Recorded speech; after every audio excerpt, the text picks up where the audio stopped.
Would you shave your head for a job? Or rather, how much would your job have to pay you to shave your head for work? That's something today that my guest actually did. And you'll be intrigued by the reason and who he got to work with. Hi, I'm Christopher Dean, and this is NameDropper, the place where I get to share stories of success with the people I know best. Today, I'm celebrating something that involves a word that we hear a lot. It's diversity. And from the background to the life to the career to the world that it's built, I'm super proud of this performer because of who they've become. They've taken their diversity and created the most incredible career in entertainment. He is Broadway star, television actor, singer, dancer, choreographer, and one of my closest, dearest friends, Jon-Paul Mateo. Jon-Paul, welcome. Hello, thanks for having me. Great Hi. intro. That was lovely. Oh my gosh. It's even better the first time I recorded it. I'm so excited that you're here because you have something to share that I think is so special. And I want to really dig into everything Jon-Paul.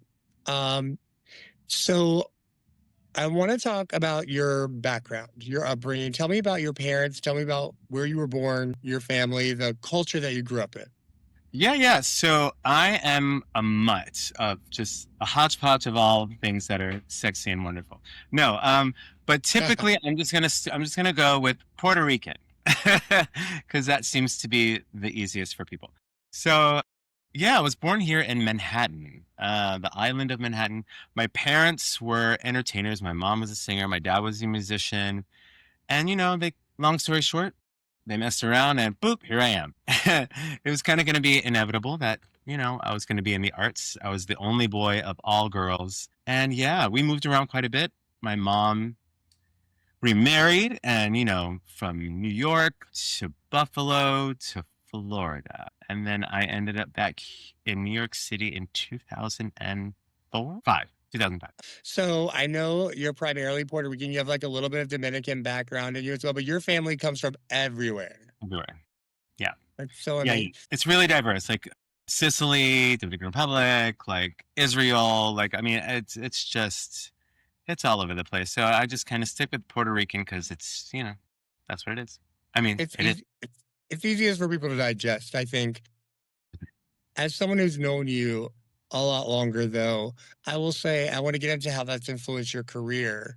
Mm, I'm always amazed because you grew up around so many different cultures mm, at like how diverse you are, number one, but number two, how malleable you are and how adaptable you are. I mean, I've seen you with benefactors from boardroom members of major $1 million companies rubbing elbows at a champagne function to getting your hair cut in Harlem in New York. You can interact with people of color, Black people. I've seen you in the actual Dominican Republic and in actual Puerto Rico. Like you seem to fit in everywhere. And I want to know how your background, like that diversity, shaped you into that person because I mean, I definitely feel like it works for you. It's worked to your advantage, but it's so admirable that you can go into any room and there's a place for you. mm. Thank you for saying that. That's really nice. No one has ever really put that to words like that. But I think most of it comes from, like you said before, because my family is so eclectic and because I look the way that I look, I'm quite ambiguous. Like, what are you? You know what I mean? So I immediately just kind of would pick up little bits of everybody, even you. Like, like when I've met your family or anything, all of a sudden, like I'm from Alabama, so it's just kind of like a code switch, if you will, you just kind Yeah. of adapt. So like every single thing. And plus being, a Latino man who looks ambiguous and who's also gay, you have to really learn your surroundings and learn who you're speaking to, learn how to speak to certain people. And, you just kind of code switch. I mean, code switching is really the basis of it all. Yeah. And I No, think that like because we're in our 40s, when we were young, we called it like reading the room or yeah, adapting to our environment. But it literally, in a modern day sense, is code switching that yeah. you knew how to survive in any environment. And like in a modern day sense, you're like racially so ambiguous that everyone will accept you, or no one can figure out, so they're not quite sure. In the olden days, it was like Oh, you were just white enough, or you were just black honey, enough, or I would, or never Puerto Rican enough, never black enough, never white enough, never this and that enough. And you just have to kind of, especially when it comes into the arts or to be an actor, you just have to kind of make it yours. If there's not a space for you in that room, move a bitch over and make the space. You know what I mean? yeah, that was gonna be my next question too, was growing up with so many different backgrounds, was there ever anything that you accidentally saw or that was instilled in you of like, there's not really a place for someone like you in entertainment because you're not a brown-headed white boy? Like, why would you even try for that? Because you're not gonna get it because you look this or you look that or you came from this. Had I believed that, I would never have done anything. I have always had this sense of, and I guess my parents gave this to me, this just sense of belief in myself. Even when I'm at my lowest, I know what's going to catch me is the floor, and that is solid ground to walk up on. So I've always had, hello, sit right. I've always just kind of had that in me. And it's true. It's just, I've back in our day, they can literally tell you to your face, you're just not that enough. You're not built enough. You're not skinny enough. You're not whatever it is. And, it just takes a lot. It takes a lot of thick skin, and thick skin can be good and it can be bad. You just have to learn how to navigate through it all, and how you're taught thick skin is life, and willing to accept these punches that are thrown at you because you're going to get punches. This is life. No, it's not guaranteed that it's, pleasurable, amazing, wealthy. Honey, life sucks. Life sucks sometimes. And then you just got to get on that floor, get up, and just keep going. Yes, yes, yes, yes. So the second part of that about the drive and who you are, I've talked about this on other people's podcasts and on mine. It's like the it factor. There's this thing that can't really be taught. Maybe it's Yeah. partially learned, nature versus nurture, Ooh, but it's that thing where you have something special. And yeah. like, honey, there's nothing they can do to stop you. You're gonna keep going. Baby, the rainbow has come bursting out of the treasure chest. Like, when did you realize that you had that, and how has that played into, no, mama, I'm doing this? When when I was a kid, I had a little black and white TV. So like I was born 1978. And so I remember watching these old movies like Laurel and Hardy, Three Stooges, every Carmen Miranda, like all those old black and whites. So I would literally just get dressed up as these characters and just entertain my sisters, my mom and dad, my family as these characters. And I could just make them laugh. I could just make them laugh. And as soon as I felt that, like when I was a kid, I was like, oh, oh, I'm funny. No, it's you're like, oh, they like it when I do this. It was that kind of I guess Validation? that validation that I needed because being the youngest of all girls, you're the only boy. People may think, oh, you're the little prince, you're spoiled. I'm like, not in my family. Like it was just very like, I felt unseen at times, so like when I could do that, when I could just get the attention of the people that I love the most and make them laugh, or show them something cool that they hadn't seen, or make them think that I couldn't do something and I did it. That was young. So very, very young, very, very young. Crazy. So what was your first step into training or into auditioning, or how'd you make the jump? Yeah. So early, I mean, I was a very hyper child. So my mother really wanted to like just get, obviously, really wanted me to get involved into something. She knew I like being around people. And so I was a gymnast first. So I was in gymnastics. And then they were like, baseball, this. And I was like, this, I don't want to do that. I don't want to do that. And I would just gravitate to dance. Like, as a matter of fact, the coach, when I was in gymnastics, I was floor, right? I loved floor. I love flipping. And I wanted to like twirl and bend my back like the girls. And you can't do that when you're a male gymnast. In fact, most male gymnasts are not that flexible at all. Their backs suck, So dance was just kind of like the next thing that I had to do. And like, we didn't have very much money. And by this time, my mom was, on her own, with the kids. And I had to do what I had to do. So I would just go hover over dance studios. I never went to college for my education. Everything was self-taught. Everything was out of pocket, so I just would do that. And dancing was just like the one thing that took.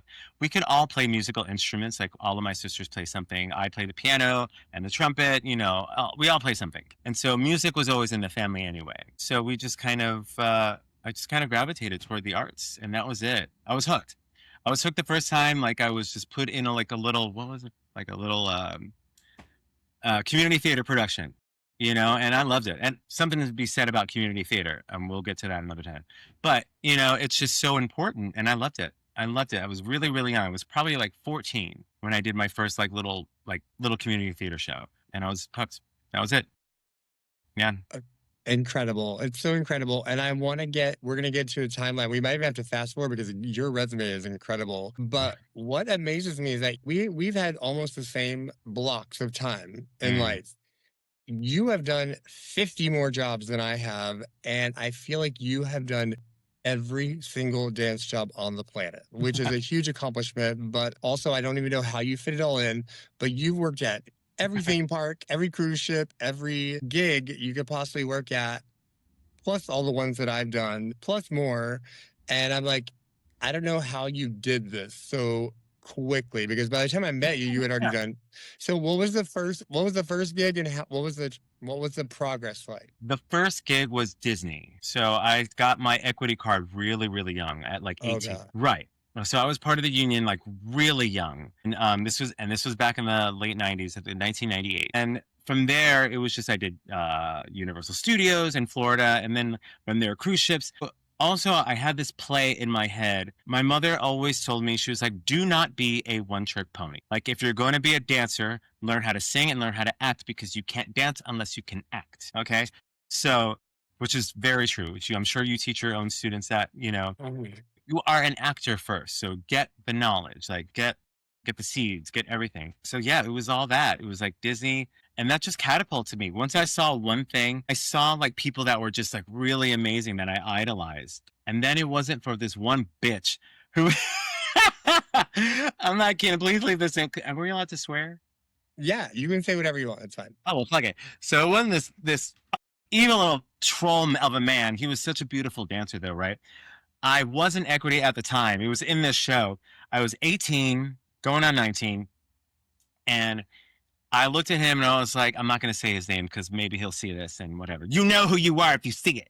No, I went up to him because I idolized him. I just thought he was amazing. And I said, hey, I'm actually going to audition for this equity role next week. Do you think I have what it takes, or can you give me some advice? And he looked at me with his cigarette and just looked at me up and down and was like, no. And I mortified. Like my jaw dropped. I cried, I think. I went to the bathroom and I was just like, oh my God. Did he give you a reason though? I mean, he was like, no, you're not ready. You don't have the technique. You don't have this. And I was like, fuck you. But the bitch was right. Bitch was right. I'm not kidding. So like, I thought I did have all the technique like in me to do this show, but like he was right. And so I didn't go to that audition. I did not go. And instead I doubled up my classes. So I was in class Monday, Tuesday, Wednesday, Thursday, Friday after work. Every single day, 5 days a week after work, I was taking jazz, tap, and ballet. And 6 months later, not even 6 months, maybe four months later, I auditioned again and I got it. And it was because I just dedicated my life. And not only just classes, like in between shows that I was already in, I was at the bar. I'm like reading about material. I hired a vocal coach. I hired an acting coach, all of this out of pocket. And like, sometimes I didn't even have my car. So I'm walking, and this is in Florida. So I'm taking like the bus, girl. I'm walking like 5 miles to my voice lesson. I'm like getting rides from all my friends. Like, yeah, it was just. Yeah, it's work. Yeah, it's work. It's work. But for a lot of the part, you were going to auditions and you were getting booked. Like you booked in a way that I'm not shocked. I'm saying It's amazing. It's fantastic. I don't think I would have booked as many as you booked, like going through as a white male. I still wouldn't have booked the way you were booking, like going straight from Disney to Universal to theme parks to, Mhm. Cruise ships and all that. You yeah. know, I don't know how it happened, but I do recall this memory. I moved to the city in '05, literally straight from a theme park in Japan. So I was working Uh-huh. for Universal Studios. So I moved here. So I'm the new, and this is where we met. So I moved here and I just had that thing in my head that, my mom just told me, don't let it stop you. Just do it. She always said the smart actor works. The smart actor is going to walk into a room and figure it out. If he fumbles, he picks up the ball and he keeps going. You come back. That's how you learn. You just keep going. Repetition. So I was very lucky when I walked into Hot Feet, the workshop, the first audition, the first Broadway audition I ever did. And I booked that Broadway workshop. And it was because of the late Maurice Hines, who was Gregory Hines' brother, who just passed not too long ago. That's a name dropper right there. Oh, hello. I always point out we drop famous names here, which you have a number of them. But that man, like, I don't know what it was that he saw in me, but I got his personality instantly. He was just loud and sarcastic. I was like, you remind me of my family. So I just kind of went along with whatever the hell he said. Like, he was like, no, do this, jump out, throw this out there. He would do all of these things. I was like, okay, and it was just a room full of this incredible talent. Like, I don't know if I'm allowed to name these names, but like, as Marette was there, like all the Broadway kids were dancing with that were booking, twirling, just living their dreams. And I owe so much to that man because he saw this thing. He saw that little kid that entertained his parents. He saw him, because he was that guy, like he was always. So I thank him. I was luck. And Yeah. from that moment, I knew how lucky I was. And B, I can't do anything less than. Yeah. Like, So from that bar, it now has to either stay here for a hot second, let me ride this wave, and now I got to climb it. So with every show I did, something more happened, like something I did until I finally hit that ceiling that I wanted yeah, to hit. that is gold. What you just said is gold. I've never thought about, I've never put the words, like each experience should elevate you and like open up a new portal of excellence in Yeah. you. So hang tight 1 second because I want to talk about Hot Feet because I love this. Did you do Radio City first or Hot Feet? I did the workshop first, and then Radio City, and then Broadway. Okay, perfect. Okay, perfect. Because I wanted to touch on Radio City briefly at some point and kind of get your spiel on all of that. Hot Feet was incredible. Oof. It was something else. For Something those who don't, on that stage. you what? I was on that stage, honey. The whole time. The whole time. Because we were really close when Hot Feet opened. Yeah. But that was on Broadway, so I didn't know about the workshop. Right. So wait, say that again. Because I didn't know you very well during the workshop of Hot Feet. I didn't know you were workshopping. I knew you when Hot Feet opened because I was your guest for Hot Feet opening night. You knew me before Hot Feet opened because we went to Radio City. Yes. That's what I'm saying. But I didn't know you that well when you were workshopping Hot Feet. Correct. Yeah. So somewhere along there, in between the workshop, we met at an audition, which we'll get. That story's coming during the friendship portion. Right. Okay. But you did Radio City. You worked for Radio City, which is again with Linda Haberman as another elevating. Was she your director? She was your director as well. Yeah, she's my director. Yeah, so that woman was jumping from cast to cast. Like, I don't know how she did it. Oh, she directed both of our casts at the same time. Yeah. Because we lived in Myrtle Beach together. Yep. Oh I don't know how she did that. It's crazy. That was something else. I mean, I don't think I know any woman or man or being that did what she did that elevated the Rockets to which they are today. Like, still with her influence, are dancing and twirling, with her direction, with her discipline that she installed. Yeah. Her excellent. I mean, it's just, you can And see she her. was never a Rockette. Never. That's the T. That is the T. She came in with her Fosse training and just like threw it right on top of the Rockettes and said, "You're gonna have to do this. If we're gonna be a unison, if we're gonna be run there are gonna be some rules set in place and some actual discipline." And honey, she cleaned house. She cleaned house, and now those girls are impeccable. Come leaps and bounds. Even since we left, I can't believe it. I watched some of it. I'm like, Yeah, right. I was like, oh shit. Just when I think for like even a hot second, I was like, ooh, maybe I still no, I don't. No, I can't. Not my back. you know, there's always a fear, and I always had that fear that because it's such a tradition and it's been around for so long. I mean, we were around the 90th year or so. I was like, what if they're gonna diminish into the past and they're gonna no longer be relevant and cool and fun? And because Linda was such high excellence technique wise and creativity and just because she worked with Maurice again on 12 days. Yeah. Was it Maurice that she worked with? No, she worked with Savion Glover. Savion Glover, yeah. But she was bringing in excellence to help her build legendary numbers like 12 days. But like he knew that But I was Savion, like, who, if she's not going to do it, who's going to match that? And Julia's done it. she's done it. Not just Julia, it's the people that worked with Linda.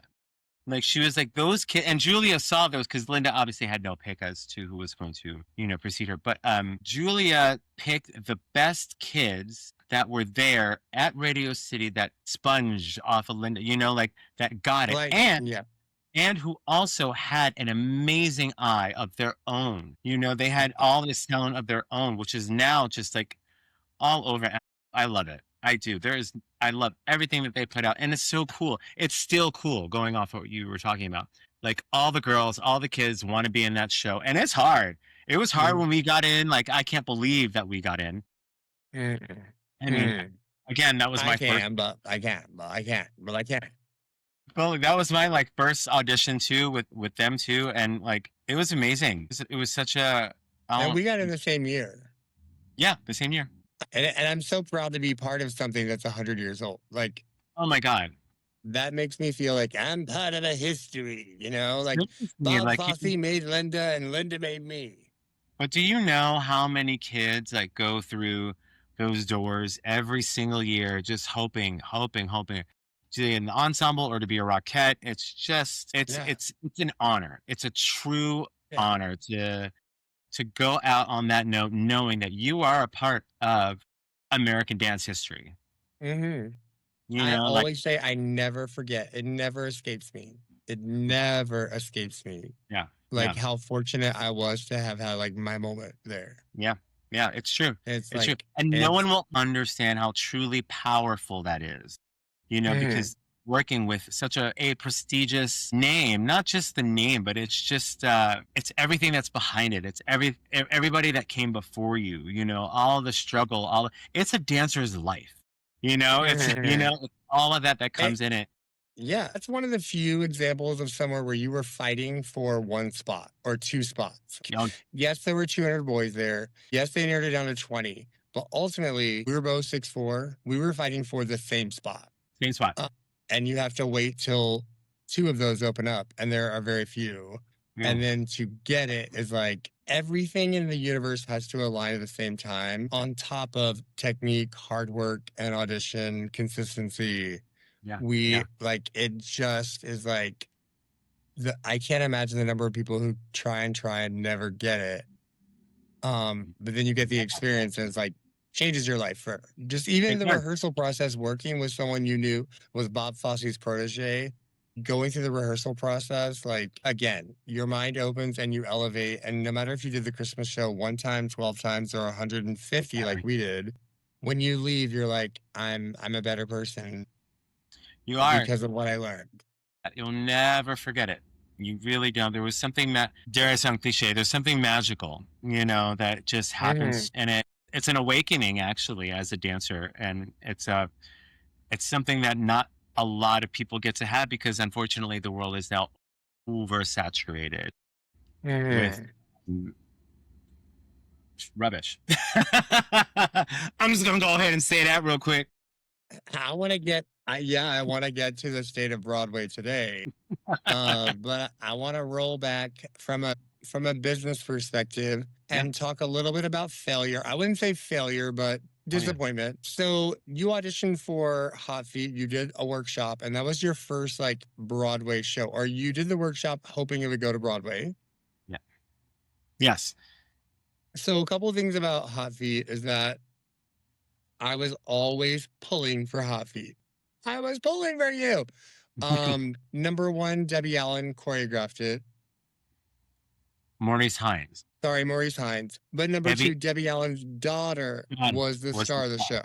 Yes. Sorry. Number three, all music of Earth, Wind, and Fire. I don't care if it's a jukebox musical. You can't tell me nothing when it comes to Earth, Wind, and Fire because I'm there. I'm hooked. I'm from Alabama. You know me. Right. Tell me a little bit more about what it's like, even as performers. I mean, we're not choreographers at this point yet, but we're growing into our own.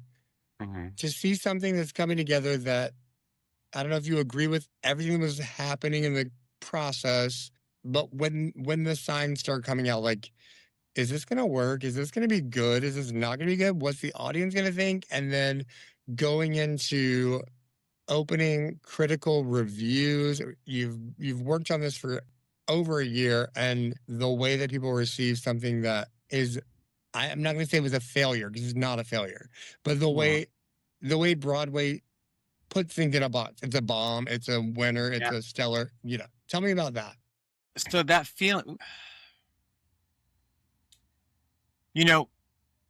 it's no one can prepare you for something like that, so it's just you work so hard, you're in the workshop, and if you're lucky to be in the workshop, you get to just like really see it grow and build and just having that stomach and stamina for all that. And then I was still green to Broadway. It was my first show. I'm surrounded by a bunch of other green people because he hired a lot of just newbies. And so just watching it all unfold, looking back on it, I sometimes wish I would have handled it a little bit different.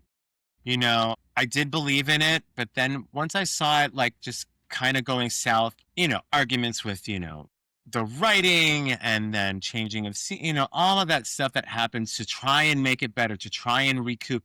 That's when I realized, oh, shit, we're in recoup for the producers. We're trying to do this for the producers. It no longer became for the people.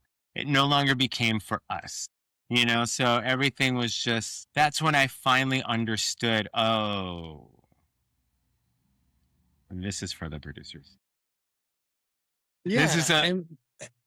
It's disappointing. It really sucks because you put your heart and soul into something, and that's showbiz, kids. That's exactly what it is. If you're lucky, you get on the stage. Yeah, of course. And you're trying to be proud of something, and you are invested in every human being involved, from the text to stagehands to the star of the show who you become friends with. What does it feel like when you start seeing people acquiesce to like the book writers or music, the way music's changing, or just the way stuff starts? I mean, there were numbers in the show where like, what is happening here? Like crazy costumes, or the crazy costumes are crazy. I remember there just being like kind of nutty numbers in there a little, and like stuff that eventually critics like really went in on it. But they went in. Yeah. I can't tell you how happy I was that was like not a good experience, because like I'm a firm believer you are never going to be great unless you fail. And I don't want to say that's a failure, but unless you have been knocked down a peg or two, you're never going to elevate until you actually understand what suffering or what that feels like. You're not going to be great. So you have to understand. So it felt like shit, but it was watching it unveil was just a nightmare. It was like we would be on that stage like, what the hell are we doing? What are we dancing for? Because you and I are a big, huge people on like, okay, we're not just moving from 0 to 10. We're moving from 0 to 10 because, like it has to be that. It has to. Yes. You know, Yes. otherwise There has to be intention. There has to be motivation. has to be. There has to be. You know, and it's at one point Maurice even said like he was so fucking tired, you know, and like I think so, I don't know who it was. Like, what is the motivation here? And he just literally screamed, "The check, bitch!" And I was like, that was it. That was it for me. I was like, oh fuck, we're done. Like Yeah. he So didn't even know what that man had gone through. Like his battling producers, battling the script, battling, you know, a ghostwriter coming. It was just awful. I did feel bad, but like I am glad that he actually got to have his own his own Broadway show gone up, and like, you know, he went places with it. We did little, you know, pop-ups here and there with all kinds of shit. So it was nice. I'm glad he got to have that experience before his death. Yeah. So, being someone who's booked a ton of different jobs, what would be your tip for dancers going into an audition with the mindset of like, I'm booking this gig? Well, what would you tell them? Because you obviously walk in and you book. Thank you. Not all the time, but like, but No, no, thank no. I mean, not, yeah. but I No, mean, but like, a I lot. am a lot. You know what? Fuck humble. Yeah, I booked and I'm thankful. And do you know That's why I why booked? you're on the NameDropper podcast. You're not That's- here because you were suddenly No, mediocre at but your you know, gig. there's this thing. Before I answer this question, I saw this, you know, online, whatever. The definition of humble is to be low to the ground, you know? And it was like, I'm not low to the ground. I'm loud, I'm tall, and I don't ever want to be low to the ground. When I hit the ground, you're going to move the screen. When I hit the ground, you're going to know because you're going to watch me climb, you know? So it's very that. So when you walk into an audition, be ready. Thumbs up. Shit, I got that little thingy on. Oh, I like it. Keep it. Be ready. You know, what you're auditioning for. It's those key rules. Know what you're auditioning for. The time is done because we are now in an era where you have to submit your shit and like do all this stuff. You know what you're auditioning for. Be ready. Know the director, know the choreographer, know what you're doing. You know, have a sense of self. You know, when you walk in, that's all you get. You get 5 seconds. You know, you can tell right away. And you know this, Christopher. As soon as they walk into the room, you can see by how they're walking, what they're going to say, what they're wearing. You know, even if they didn't have the money to wear something, you know, glamorous, you can tell that they put whatever they had together as best as they could. You know what I'm saying? So you have to have a readiness about you. If you don't have that readiness, and readiness is also your confidence, you know, and confidence and cockiness are two different things. You know, people will be like, oh, well, you're cocky, you're not humble. No, fuck yourself. I know what I'm going to walk into. I am not going to walk in like Boo Boo the Fool. No, You can. never. Right. I'm going to know who's behind that table. I'm going to look at everybody and I'm going to do the best that I can. You know, don't walk in half-assed. Girl, Period. because you would never catch us. We came out swinging every time. Ever. You would never catch us looking sideways. I don't even go sideways out of my house. I don't care if I'm going to the bodega. I don't care. Like my mother never left the house without a lipstick on her face and a cute pair of shoes. You're not going to catch me. You're not going to catch me because you are your calling card. If you are an actor, if you are a dancer, if you are a singer, what you look like matters. Period. I don't care what they're going to tell you. We can live in this world, and I'm so glad that the world has shifted into a more politically correct. I'm so glad that we have shifted, but however, we all will always have this narrative. What you look like is your calling card. So if you feel like you look like a damn fool, or if you say, I'm tired, I just can't do this today, that's exactly what they're going to read. Right. Period. Period. Period. Period. So next step, you go into wedding singer. Yeah. Immediately after. Yeah. I want to give a disclaimer right here. To this day, I am 45. I turn 46 next year. The Wedding Singer is my favorite musical on Broadway in history ever. It is the most prolific, underrated, unappreciated musical. And probably because I grew up in the 80s. So I get every reference, every song. I get how bright, creative, beautiful, interesting, fun, inspiring. I love the music. It is hilarious. I loved it before you were in it. I was a huge Mm, fan. And I was a big fan because Eric was in it. But I loved it for a million reasons. It is, but once you went into it, honey, it was over. You would call me like every Thursday and be like, "I have a free ticket. You want to come? Come watch it." If people haven't seen it, they need to find it. They're fooling videos like knockoffs on YouTube. Tell me yeah. about the experience. Now you get your second show. You go into Wedding Singer. What is it like doing that? So I saw the wedding singer while I was doing Hot Feet. It was the very, very end because our show was closing and the wedding singer had just opened. So I think so when you're in workshop, you know, the Broadway schedule is not the same or wasn't the same as a regular Broadway schedule or workshop. When you're for not workshop, previews. When you're in previews, it's not the same schedule. Anyway, so I had gone with it with two of my other colleagues from Hot Feet. I was blown away. I thought it was hilarious. I thought I got every reference. I just sat there and I literally said after I was like, I want to be in that show. And Mm. my friend next to me was like, you can't be in that show. And I was like, what? And you know that triggered me. And I was like, what do you mean I can't be in that show? And then this person who I will never say the name, but this person kind of broke it down like there's only a certain amount of people like you in this show Mhm. that can do it. And that person already has it. Yeah, And and I was like, it was also T who was like he had it. so yeah, no name dropping here. Because you know we're talking shit. No, but once he's in that role, he's not going anywhere Yeah, yeah, all right. for a bit. Well, until he goes on, you know, injury. Ooh. Right. So I I loved it and I saw it and I was like, all right, whatever. And that just kind of lived in my head for a minute. And so during our final days of Hot Feet, I got a call to audition for a replacement. My agent, I don't know how my agent did it, but like I was like, oh my God, who would possibly lead? Because I clocked everybody who looked like me, you know? So yeah, I went to the audition and there was three of us in the room. I walked in and I looked at the other two people and I said, "Oh no, I got this."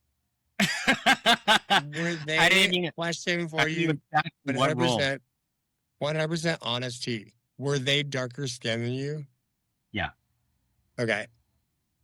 So Because the I role, knew. it's important to know this because the role you played, Here's you had to cover Mr. T for the last of the show. so I had to cover Mr. T. So in The Wedding Singer, the ensemble, like Chicago, plays 8 million characters. You know, so you have lines, you have solos, you have like all kinds of stuff. So everybody is featured some way in this show, you know. So I walked in and I immediately knew who I was covering, you know, and then I was like, okay, who's doing it right now? So the person who I knew who I'd already replaced this person in a previous show. And I was like, oh, we are the same. His name is Dennis Stowe. Him and I were the same measurements, we're the same color, we're the same everything the same.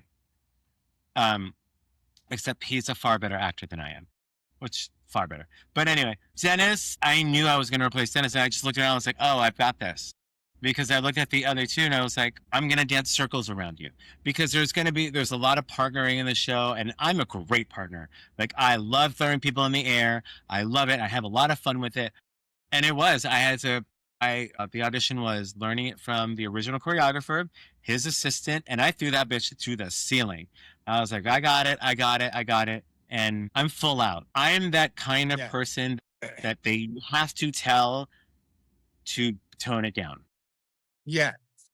I That's will the dance. only that's the only genetic advantage I'll ever say that you have is that you are 6'4", 250 pounds, and a muscle I and am like 205 pounds. Thank you very much. 200 what? know, genetically the strongest man on earth and will like fits into any role. It's like Hercules, like very fit, very athletic, very muscular. So Yeah. I like you're going, he can do anything physically, like it, period. I And can think I dance like a ballerina still.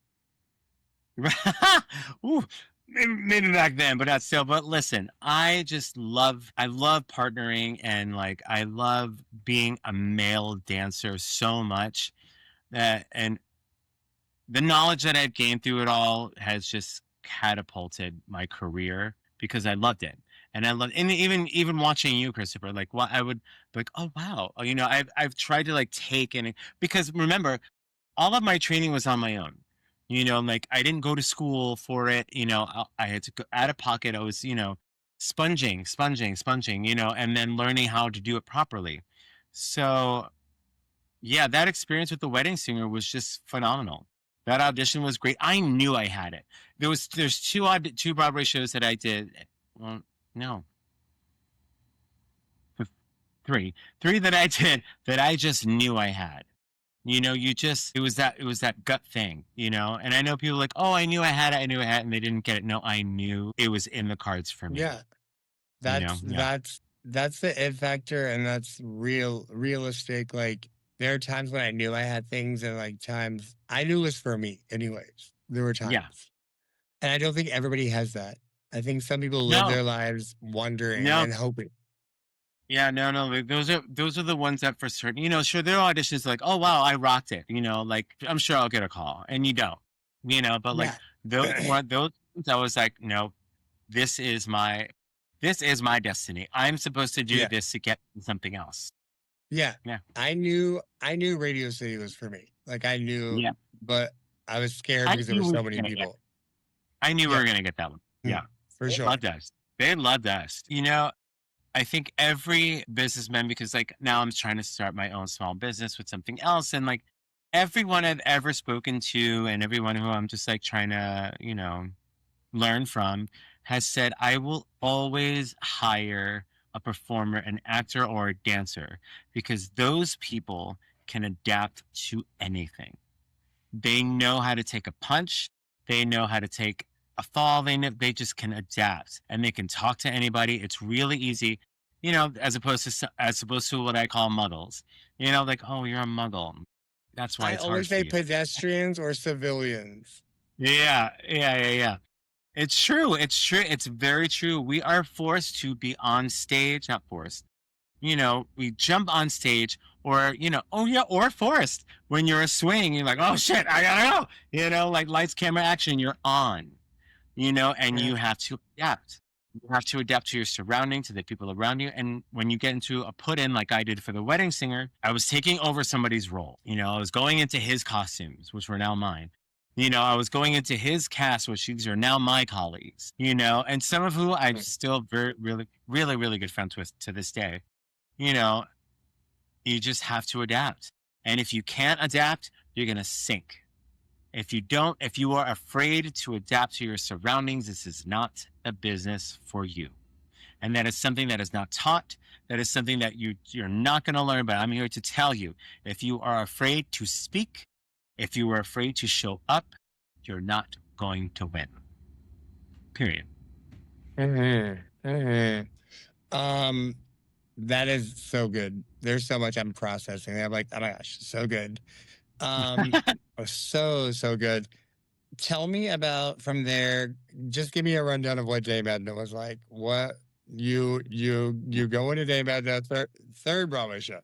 And I will say this with my full heart. I have never met anyone more eclectic and funny than Dame Edna. Barry Humphries was just a legend, just an iconic individual. I was allowed one time to see the transformation because I asked. And that was, again, the balls to say, I would love to see how you do this. Only you. I can see you asking. Only you would be like, can I come early? Can I come watch your process? Because Yeah. process is messy. You know, process, like we all have a process of how we do things. I don't like people in the room with me while I'm creating a thing because it's messy. It's supposed to be messy. It's supposed to be all over the place. And you think oh God, what an unprofessional scatterbrain. No, this is process because we're pulling and we're gathering and we're creating this information. So to be allowed in that space of Barry Humphries, Dame Edna, to watch him be this character was just phenomenal. I don't think I don't know. You had the nerve to ask, like, can I come to your dressing room? Yeah, I did. I don't give a fuck. Like, I realized, all you can do is say yes or say no. And if it's no, then bye. If it's yes, shit, I'm glad I did. You know what I'm saying? Like, but at least I'm not going to go to bed at night saying, God, you know what? I wish I would have asked. Yeah, you had that chance, but you let it pass you by. And that's with anything. Anything, like, can I get $100? Yes. Like, it's just that. Yeah, insane. But all you have to do is ask. Don't take it. Just ask for it. Right? I mean, if you ask me for some shit, especially, I'll do it. Like most people would okay. And people are just ready to take that chance. Anyway, so I go in, I watched the whole process. It was amazing. Like right down to like, I'm speaking right here. And then all of a sudden, I'm going to pass on some Dame Edna, like all of that, it just went into that character. And Barry stayed Dame Edna for the whole thing. Even backstage, did not drop it until the curtain dropped. It was amazing. It was amazing. Never seen anything like it. I want to talk about the time you shaved your head so you could be in a movie. Okay, so I'm gonna do this really quick. So while I was doing Hot Beat, I also booked I Am Legend with Will Smith. And the director did not want to use CGI in the beginning. He wanted us to be creatures with all this makeup. So in order to wear all this prosthetics, I had to shave my head and shave my eyebrows, which never grew back, as you can see. Like, just shave my entire body. And actually, I don't know what happened, but because I shaved my head, I looked like Dennis Stowe even more, who I replaced in The Wedding Singer. So, anyway, I had to shave my entire body and wear all this prosthetic makeup and did all these stunts. I mean, jumping off of buildings, all these acting stunts, which I was so, so very proud of. And this was my first taste into like the movie side of the world. And it was all scrapped. And then I was thankfully one of the 5 or 6 guys that they took their bodies from to create the CGI. So I had to do a lot of fight scenes in all of these CGI points. If you never know, you're behind a green screen, you're wearing a bodysuit and you have CGI points, blah, blah, blah. That's how they make CGI move.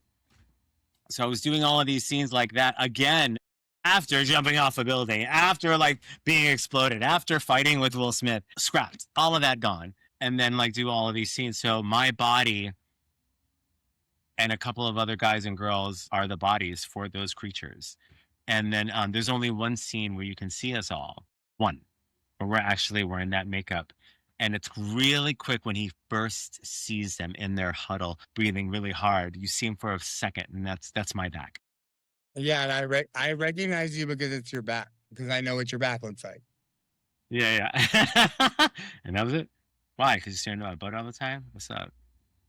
The crazy part was that at the time, a lot of agents in New York were sending people out for that. And for whatever reason, I had something going on where I was like, I'm not auditioning for that. I would have looked terrible with my head shaved. But not only you, but there were other people that we know that were booked that shaved their heads, and including a Rockette that we know, a woman who shaved you like Bic razored, completely shaved her head, and she was still a Rockette with a shaved head wearing a wig. Heather, can I say her name? Yeah, you can say her name. Yeah, Heather Lang. It was the creme de la creme because they needed really athletic people. And it wasn't just athletic as a dancer. It was athletic to people who could like defy gravity. So it was Heather Lang, it was Reed Kelly, who is a Cirque du Soleil performer. It was Grace Ann Kingsbury, myself, just a couple of other these like cats who were like, shit, y'all too? I was shocked. I was Yeah, shocked. and I they was were like, just not like writing. They shaved your head and wrote you a check on day one. sure did, sure did. In order to, I because they all remember. knew,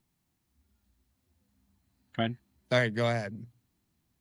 because they all, so they shaved our head, gave us a check on day one because they all knew who they were hiring were all working in the business. We're all either on Broadway or doing other movies.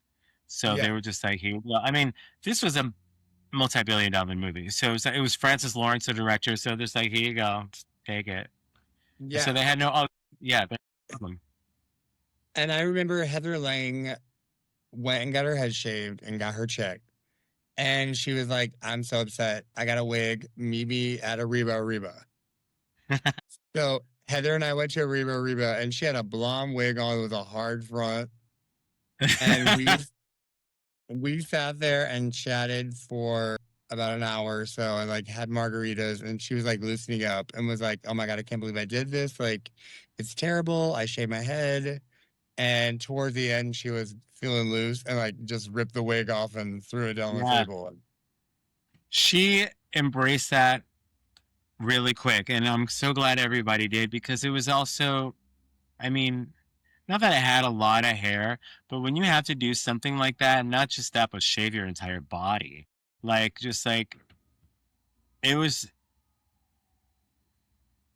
it was an awakening, another awakening for me. Remember, again, like I said before, that step that you take, like the things that we have to do for the part, you know, Yeah. for the part of the role, for whatever that we're doing. That was an eye-opening experience. I was like, oh wow, I've had to tone up my entire body because remember we were in Pilates, yoga, weight training, and then fight training, and then rehearsal every day. Mm. So we had to do all of those things, and that was when it was that moment when I was like, I have to be a shapeshifter, and it was something that didn't settle with me very, very well. But I knew I had to do it to succeed. Hence why Yeah. one of the reasons why I stopped. And I'm glad I stopped when I did because I didn't have it in me to shapeshift anymore. Yeah. You Yeah. know, I Yeah. I didn't even know who I was anymore. I don't think. Yeah. I'd already hit the ceiling, I'd hit the wall. I've made the most money that I could make as a Broadway performer in the ensemble because I didn't want to be like famous because I like my privacy. As loud and Yeah. crazy as fun as I am a private person. Like I you're not always gonna tell know me. people I was never in it to be famous. I was in it for the experiences. To love it because I loved it. But like there comes a point where you cap out. And so you either have the choice to age out or to bow out. So Mhm, I chose, yeah, I wanted to bow. And I was like, I'm mhm. gonna stop and just not make this my world anymore because that's all I knew.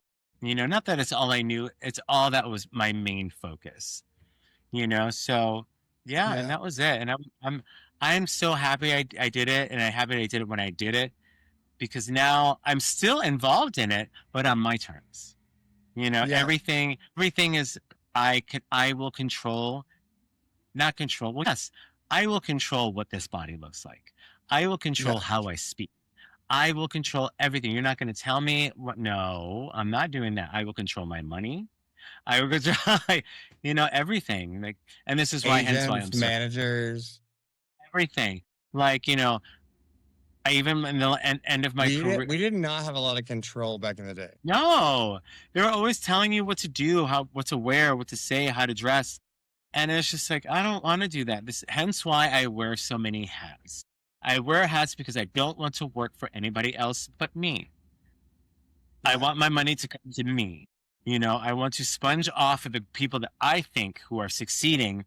I want to gain their knowledge and I want to succeed in my own little corner of the sky. That's all I want. Yes. Yeah. So we're going to transition a little bit, but I want to finish with two questions. Number one, what's your biggest takeaway to performers who want to make it today? You have to stop believing what you see on the internet, what you see on your phone slipping through every day, and you have to horn in on what you're supposed to be doing. So, whatever that is, whether you're a dancer, singer, or actor, whatever that is, do the work. Show up to class and stop listening to people who do not have what you want. Stop listening. There's a lot of jokers out here that do not have the experience, that have not worked with anybody, who are sitting over here trying to give advice to X, Y, and Z. What? Why are you getting knowledge from them? And why is it important for you to have 8 million followers? Because the director said so? I'm telling you, that is going to change into another direction. And what they're going to go back to is, oh, this kid's got talent. So stay true to the craft, because the craft is not going to come quick. The craft is going to come over time. Just stay true to the craft, because what you have is valuable. Everybody has something to share. Not everybody's going to make it. Not everybody's going to have the talent, but we all have something to share, right? So Yeah. just stay true to that. Stay true to what you have. Keep working and stop worrying about what the fuck that bitch is doing, what the fuck that bitch is doing. Create your own space. Word. Create your own space in a world that's so full, because it's so full, but there's enough room for you if you create your own. So we're switching now to the reason why this whole name dropper thing happened, and the reason why I admire you and love you so much is because I'm fortunate enough to have you in my life.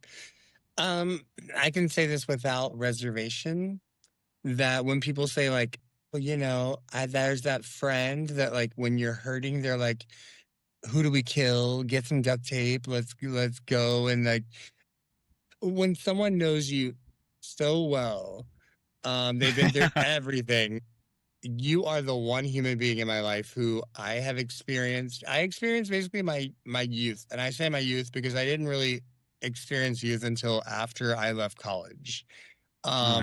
We've been through it all, girl. We've been through it all. Yeah. It's hard to put into words to express our friendship. Tell me about when we first met each other. Let me tell you something, folks. Christopher used to have, I don't know, he's still kind of a little bit has it, but like, I don't notice it. He has this really horrible, mean stare when he's just processing. And I took great offense to this stare because, I'm young and now I have my dukes up because I was the new kid in town. So no one knew who I was. And I immediately inserted myself into this circle of male dancers. Now, not just male dancers, but these were like really good male Broadway or going to Broadway or musical theater dancers. And everyone knew each other. And I just walked into the door uninvited. I walk into this whole circle and I know Christopher was talking at a bar we were at, and I looked at him and I was like, this fucking bitch looks at me one more time. And at this time, I was like maybe 4 or 5 drinks in. And I walked right to the bar and I was like, if you look at me like that one more time, I'm going to drag you to the fucking street. I'm going to beat your ass in front of everybody. You hear me? And you were like, what? And I was like, you fucking heard me. And I walked away. And I felt bad for saying that because I don't know what happened to me that day, but I allowed that to affect my mood. And I think it was a week later, not even a week later, that we were both at the same audition because back then we went to like 3 auditions a day. And we were at the same audition, and the only seat left was next to you. And I was like, ugh, I gotta sit next to this bitch. And I literally just sat there, put my bag down, and was like this. And I just looked over at you, and you looked at me, and you were like, hey. And I was like, hi. And then I just turned over, and we were just like, we just struck up a conversation. But not only a conversation, we were talking shit about everybody in that room. I don't think I have laughed so hard in my life. Not only But the did we real, piss off the choreographer, we didn't book. we did not book. And the reason why is because we talked a little bit, but then we went into the room And it was they taught us a Cinderella combo. It was a ballet waltz. Stupid. And then Waltz. he was like, when you walk in the room, I'm going to let you improv when the music starts. And I want you to.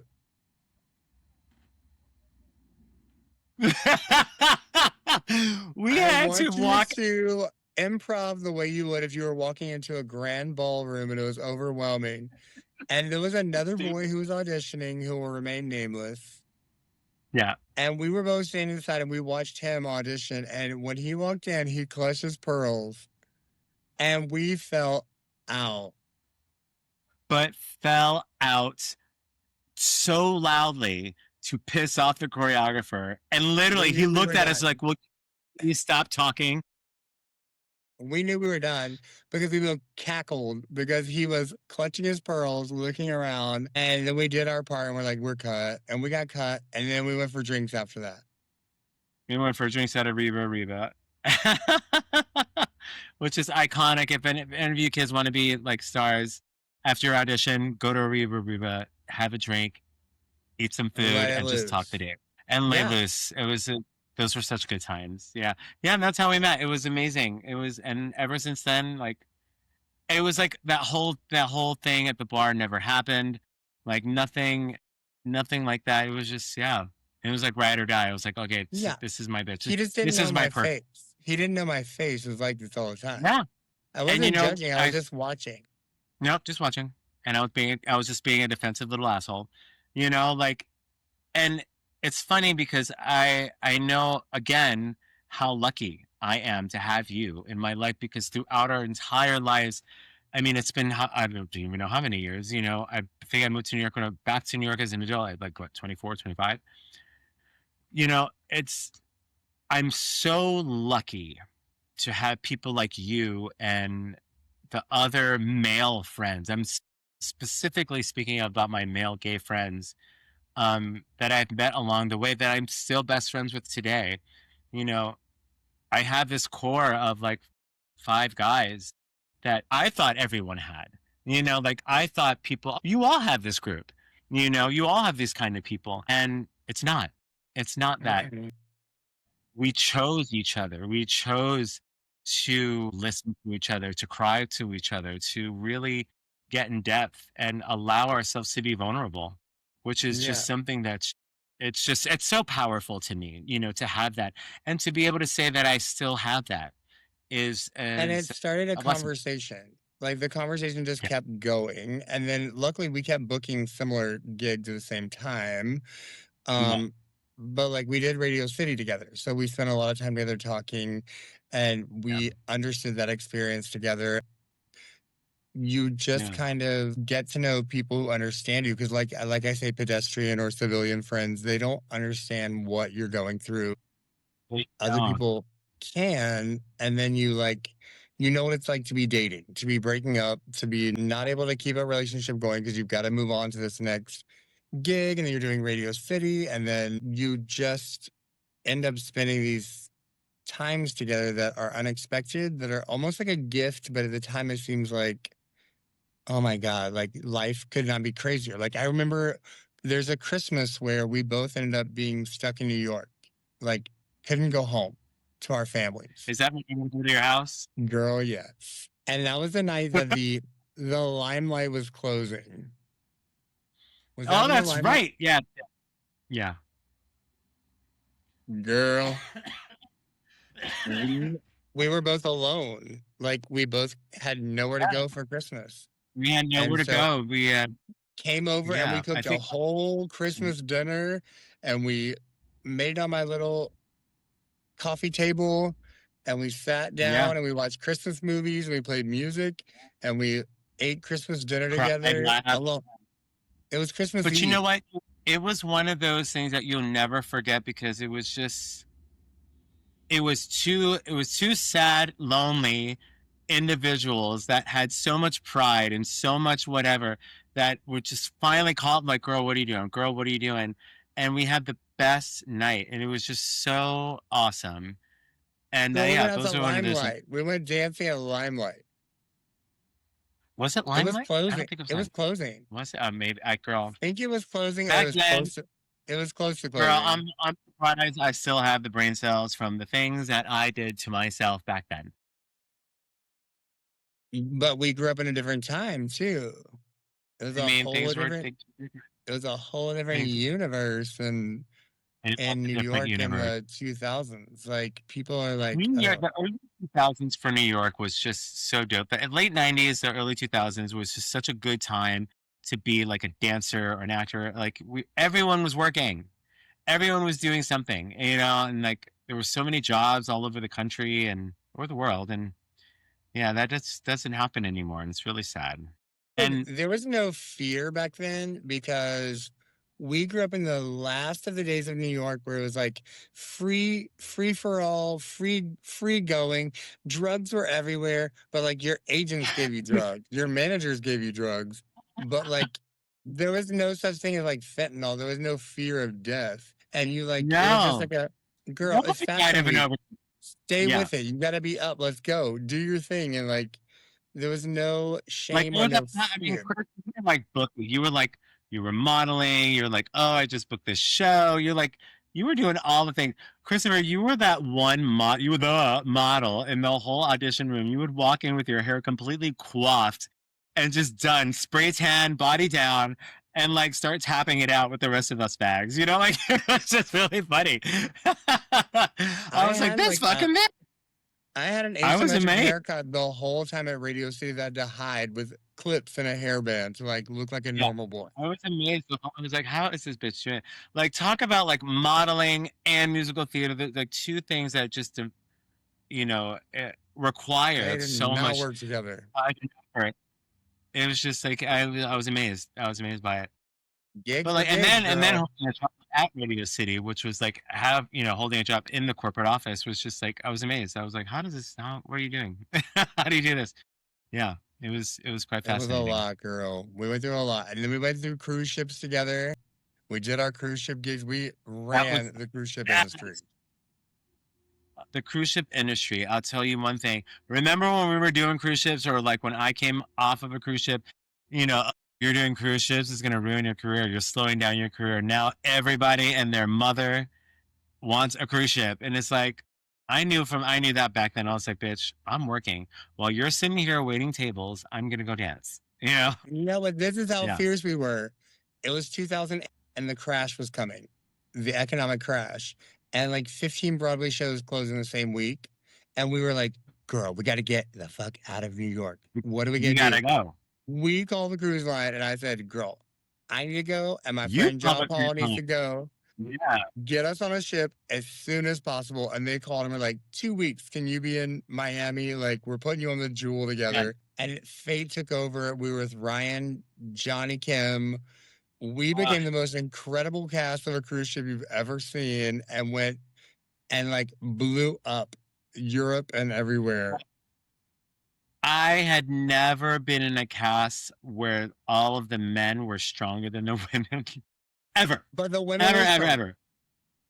The women were strong, but the male Chicago danced dancers, for Ricky Martin. And look at Candy now. She's on NBC on two television girls. show. Okay, that's But two. you know what I'm saying? Like, but you know what I mean? Like at the time, everyone's doing wonderful things now.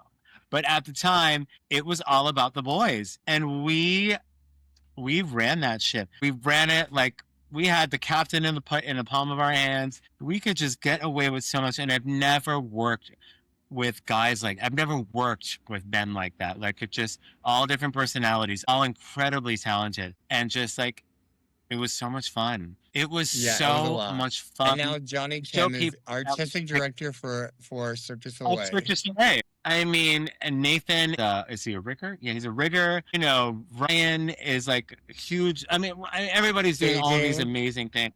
Everyone's like in Yeah, administrative positions now. yeah, yeah. And it's like, and doing their own thing, you know? And it's like, it's Yeah. so great. It's so wonderful to see all of that just happen. But like, we were all so young and just so, we just really wanted to have a good time and just like show our work, you know?